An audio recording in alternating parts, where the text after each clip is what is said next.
Hello everyone and welcome back to the video. We're back on AoE2 for this one, and I'm going to be showing you guys how to make a consistent opening on every single Nomad game. When people talk about Nomad, they often think that builders don't work on it. Every game is different. It's completely random based on where you spawn, and you have to constantly adapt to the situation. While that is, there is an element of randomness, there is some truth to that. There's actually a way to really heavily nullify the randomness element and make every single game on Nomad very consistent. It's actually quite easy to do if you understand some simple concepts that I'm going to go over in this video. I'm going to be showing you guys a simple start with the Portuguese civilization, which is a generic one that has no big early game bonuses. And this will work with like 90% of civilizations.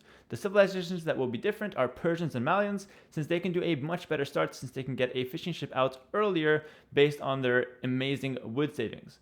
Other civilizations that get kind of hurt on Nomad are Huns because they get less wood, and Chinese, which have a really awkward start. But for every other civilization that I can think of, this start should more or less be good enough and would work for you guys in most of your games.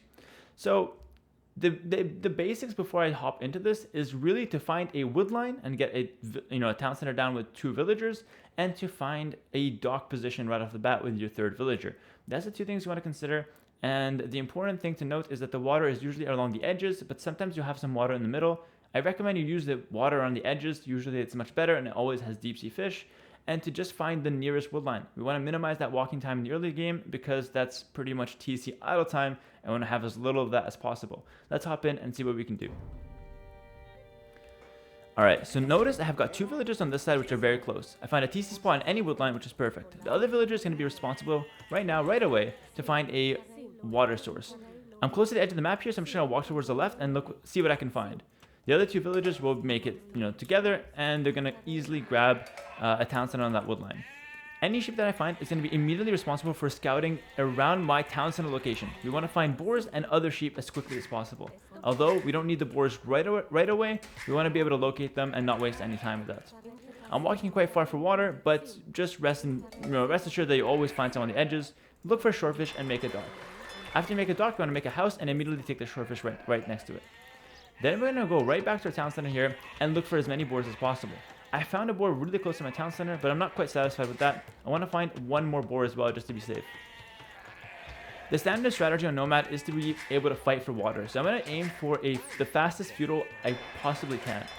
You might be thinking, what if I want to do a fast castle? That's a very good strategy as well. However, I would say that in most cases, after you fight for water, like 1 or 2 minutes later, you're easily able to go for castle age as well. So it's almost always worth it to at least contest the water a little bit, unless you're in a specific case where you really want to get that fast castle up and the castle drop down. Alright, so now the first few villagers will almost always want to go to wood. I would say like 99% of the time, except if you have a good excuse not to. We're going to go to wood, and the reason we're doing this is because we want to get out fishing ships as fast as possible here. The important number to note here is that you need 6 villagers on wood to sustain fishing ship production, and to be able to get constant house production, and to be able to afford a lumber camp or a mill later to be able to click up to the feudal age. That's the magic number, 6 on wood. But getting there is not so simple, because we need to make sure that we have no TC idle time. I just found a second boar here. I'm going to go ahead and locate that. Once I get 75 wood, I'm going to go ahead and make a fishing ship right away. And after I make my first fishing ship, I take 2 off of wood and put them to food, and I drop the rest of my villagers onto food as well. This is pretty much a builder here. Up until this point, you can do it every single Nomad game, granted you have 1 sheep available and any wood line, which is like super easy to get. Alright, so at this point, we're going to continue queuing villagers, and if you have to force drop, you just force drop to be able to get that villager down. And you want to immediately get a house down right away at this point, and that's why we left 2 villagers on wood. We want to continue queuing to food, just to be able to afford 50 food every time to make a new villager. Our fish will take care of itself later on, but as you can see, I'm frantically force dropping to make sure I have 50 food constantly. Now that I got 5 of those on food, I can go right back to wood and aim for that 6 on wood that we all want. However, at this point, since I have 1 fishing ship out, as soon as it starts paying back, I'm going to start slowly taking villas off of food and back to wood to hit that 6 villagers on wood as soon as possible, because that really gets me constant fishing ship production. So as soon as I feel it's necessary, I just take a villa off of my sheep, put it to wood. All I need to do is make sure I have 50 wood constantly, and then I'm good. 50 food constantly, and then I'm good to produce villagers. There it is. Now I've got 6 on wood. That's going to be enough to make fishing ships and houses, no problem. The rest of my villas will easily be able to go to sheep, and we're going to start thinking about taking boards in a second. At this point, you're going to need to make a house. So we're going to take a food villager, quickly make a house. I recommend making the houses as close as possible to your town center because that limits walking time, and you really just don't want to be out on the map with the villagers at this point unless you need, to explore for whatever reason. If you don't find any boars. At this point, if you have any boar nearby, you want to take it. If you have extra sheep, you want to take that. And if you have deers, I wouldn't recommend you mill the deers, but if you can push in a couple to your town center, it's always good. However, as you can tell, it's 6 minutes right now. If you had any sheep in the early game, that's enough time to be able to scout the map with your sheep, locate some boars like I did, and be able to pick them up at this time. If you have 1 boar, that's usually enough. 2 boar is a luxury, and 3 boar is usually a little bit extra and would just help you get a faster castle time, but it's not really needed. All right, let's get back into things. All right, I'm going to be pulling in my first boar now. There it is, and we're going to go ahead and use that TC trick. Get some shots on that boar. Just lure it faster. If you don't know how to do that, or you don't think it's necessary, you're right, it's not necessary. So if you're not comfortable doing it, don't bother with it. It's not important. Alright, as soon as you get to 25 wood now, we're going to go ahead and make a house. If you notice a pattern, I make a fishing ship, and then I make a house. And then I basically just queue the food at this point. And we continue doing this until we're able to click the feudal age. However, there's one more key to this puzzle that I haven't talked about yet, which is actually making that lumber camp before clicking up the feudal age, because you absolutely need to do it. Queue another fishing ship now.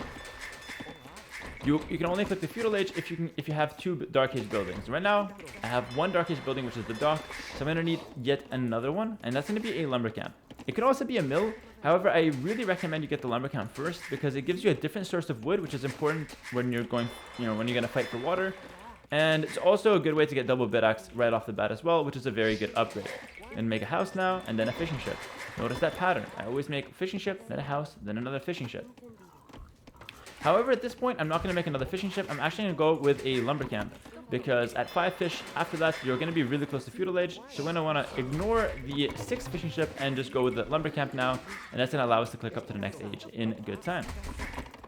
Get on that second boar now, put all of my villagers there. I'm going to make sure I'm able to get my second lumber camp. And of course, I'm not going to make any more fishing ships right now until I can actually afford some. You want to prioritize the lumber camp first. Then, as soon as I have enough, I'm going to make another fishing ship. Notice I have a terrible lake. This is not a good lake at all. I can easily get a much better lake on Nomad.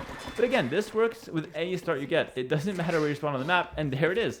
9 minutes, 20 seconds. We're up to feudal age. We've got 5 fishing ships. I'm going to continue the build order just a little bit more to see exactly where this takes us in feudal age. At this point, after click up, we want to immediately take fields off of the boar and send them to, like, most of them on wood, but some of them on gold, to be able to contest the water. Notice I didn't get loom. Guys, loom is super unnecessary at this point.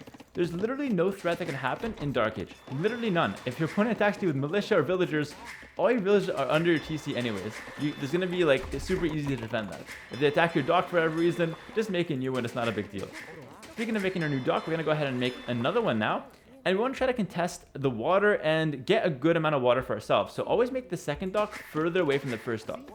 At this point, you also want to go to my my gold. And I'm going to drop a few villagers on the gold so they can easily take some of that. And at this point is where the build order kind of ends, but you want to do it by field. I want to get a second dock, and I'm going to look for a shorefish to be able to always have my villager working on shorefish. I constantly get houses at home as well. Yeah, there's another shorefish, and there it is. Notice I spaced my docks. That's very important to do. That means I'm going to have more access to fish as the game goes on, because already here it's getting quite inefficient. If I move some of my fishing ships to the top, I'm almost guaranteed to find a couple of deep sea fish up there. Alright, as soon as I get to feudal age, you're going to see me hit a pretty decent time here. Consider this is with no bonuses. I'm still not going to go for loom. I'm going to get double bid-axe first, and then I'm going to go ahead and queue some fire galleys, or galleys depending on the situation, and fight for water. At this point, your dock villager is going to be responsible for making houses and taking shorefish when she's not actually building houses. Back home, you want to start transitioning towards castle age pretty soon. So what you're going to do is look for some wood, look for some food sources to either mill or more board to take in. I only got 2 boards in this one, so I'm going to look for food sources to mill. I'll mill this deer down here because that's a pretty good option, and I'll also mill this deer up here because that's also a decent option. And the rest of my builds will just queue to wood, so I can constantly afford 2 dock rush.